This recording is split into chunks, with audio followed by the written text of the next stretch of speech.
Chapter 8. The Humbug Volunteers. "Couldn't eat another thing," puffed the Duke, clutching his stomach. "Oh my, oh dear," agreed the minister, breathing with great difficulty. Mumbled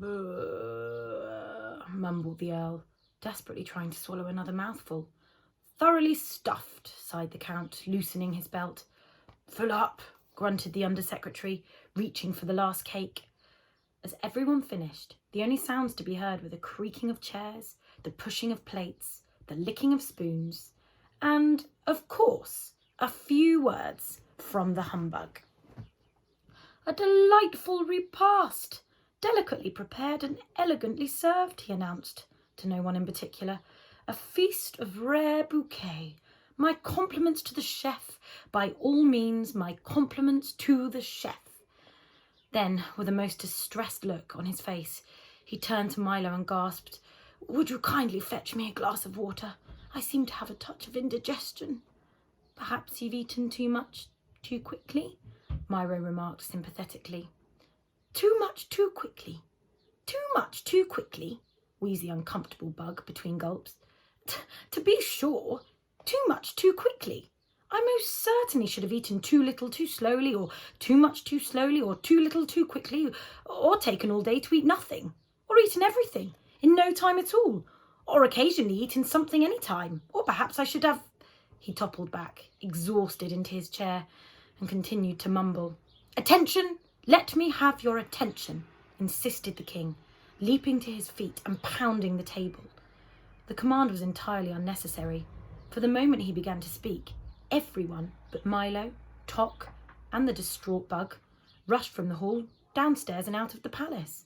"Loyal subjects and friends," continued Azaz, his voice echoing in the almost empty room. "Once again, on this gala occasion, we have—" "Pardon me?" coughed Milo as politely as possible.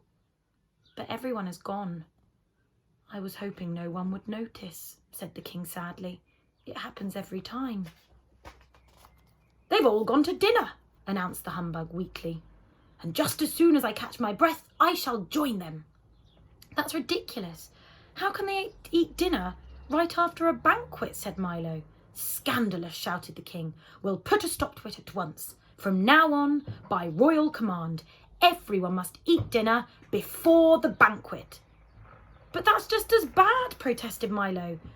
"You mean just as good," corrected the humbug. "Things which are equally bad are also equally good. Try to look at the bright side of things." I don't know which side of anything to look at," protested Milo.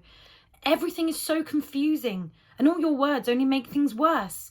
"How true," said the unhappy king, resting his regal chin on his royal fist as he thought fondly of the old days. "There must be something we can do about it." "Pass a law," suggested the humbug brightly. "We have almost as many laws as words," grumbled the king. "Offer a reward," the bug said again. The king shook his head and looked sadder and sadder. "Send for help, drive a bargain, pull the switch, file a brief, lower the boom, tow the line, raise the bridge, bar the door," shouted the bug, jumping up and down and waving his arms. Then he promptly sat down as the king glanced furiously in his direction. "Perhaps you might allow rhyme and reason to return," said Milo softly, for he had been waiting for just an opportunity to suggest it. "How nice that would be," said Azaz, straightening up and adjusting his crown. "Even if they were a bother at times, things always went so well when they were here." As he spoke, he leaned back on the throne, clasped his hands behind his head, and stared thoughtfully at the ceiling. "But I'm afraid it can't be done." "Certainly not. It can't be done," repeated the humbug. "Why not?" asked Milo. "Why not indeed?" exclaimed the bug, who seemed equally at home on either side of an argument. "Much too difficult," replied the king. "Of course," emphasised the bug. "Much too difficult." "You could if you really wanted to," insisted Milo. "By all means, if you really wanted to, you could," the humbug agreed. "How?" asked Azaz, glaring at the bug. "How?" inquired Milo, looking the same way. "A simple task," began the bug, wishing he was somewhere else. "For a brave lad with a stout heart, a steadfast dog, and a serviceable small automobile." "Go on," commanded the king. "Yes, please," seconded Milo. "All he would have to do," continued the worried bug, "is travel through miles of harrowing and hazardous countryside, into unknown valleys and uncharted forests, past yawning chasms and trackless wastes, until he reached Digitopolis. If, of course, he ever reached there. Then he would have to persuade the mathematician to agree to release the little princesses. And, of course, he'd never agree to anything that you agreed with. And anyway, if he did, you certainly wouldn't agree to it. From there, it's a simple matter of entering the mountains of ignorance, full of perilous pitfalls and ominous overtones, a land to which many venture, but few return, and whose evil demons slither from peak to peak in search of prey. Then an effortless climb up a 2,000-step circular stairway without railings in high winds at night, for in those mountains it is always night, to the castle in the air." He paused momentarily for breath, then began again.